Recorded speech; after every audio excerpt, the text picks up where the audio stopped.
Confidence ഇല്ലാത്ത area എന്ന് പറഞ്ഞാൽ ജനറൽ പേപ്പർ ആയിരുന്നു. അത് ഞാൻ ജോയിൻ ചെയ്യാത്തതുകൊണ്ടായിരുന്നു. അതിലിപ്പോൾ ഫിലോസഫി സൈക്കോളജി ഒക്കെ ഓക്കെ ആയിരുന്നു. പക്ഷെ ലൈവ് കണ്ടാൽ തന്നെ നമുക്കതിന്ന് പാസ്സാവായിരുന്നു സബ്ജക്റ്റ്.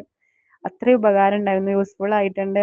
എന്താ കോമ്പറ്റേറ്റീവ് ക്രാക്കർ എന്ന് പറയുമ്പോൾ തന്നെ ജോയിൻ ചെയ്യുമ്പോൾ ആ ടീച്ചേഴ്സൊക്കെ അടിപൊളിയല്ലേ, നല്ലതാണല്ലേ എന്നുള്ള ഒരു അഭിപ്രായമാണ് പൊതുവെ എല്ലാവരും. അങ്ങനെ എന്താ എക്സാമിന് പോയപ്പോൾ അറിയണ കുട്ടികൾ ചോദിച്ചായിരുന്നു കോഴ്സിന് ചേർന്നിരുന്നോ.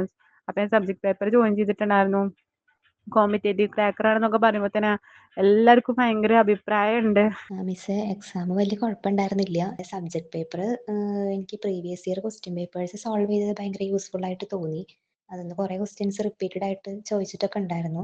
മാം, ഞാൻ മാമിൻ്റെ അടുത്ത് പറഞ്ഞ പോലെ ഞാനിപ്പോൾ MSc കഴിഞ്ഞിട്ട് ഏകദേശം 2 വർഷമാവുന്നു. പക്ഷേ ഞാൻ ഫസ്റ്റ് അറ്റംപ്റ്റ് ആണ് സെറ്റിന്. അപ്പോഴാണ് മാമിൻ്റെ ലൈവ് ക്ലാസ്സസ് സ്റ്റാർട്ട് ചെയ്ത് അങ്ങനെ പോയിക്കൊണ്ടിരിക്കുന്നത്. അപ്പോൾ അതിനകത്ത് കയറി കഴിഞ്ഞപ്പോൾ കുറച്ച് സമയത്തിനുള്ളിൽ ഒരു 2 മണിക്കൂറൊക്കെ കൊണ്ട് തന്നെ കുറേ പോർഷൻസ്, കുറേ ഇമ്പോർട്ടൻ്റ് ആയിട്ടുള്ള ക്വസ്റ്റ്യൻസ്, പ്രീവിയസ് ഇയർ ക്വസ്റ്റ്യൻസും വരാൻ സാധ്യതയുള്ളത്, അങ്ങനെ ഒരു എന്താ പറയുക, ഓരോ ഭാഗത്തിൻ്റെ ഇമ്പോർട്ടൻസ് നോക്കി അനലൈസ് ചെയ്തിട്ട് മാം അതിനെടുത്ത ഒരു എഫർട്ട് വളരെ വലുതാണ്, എനിക്ക് ഊഹിക്കാം.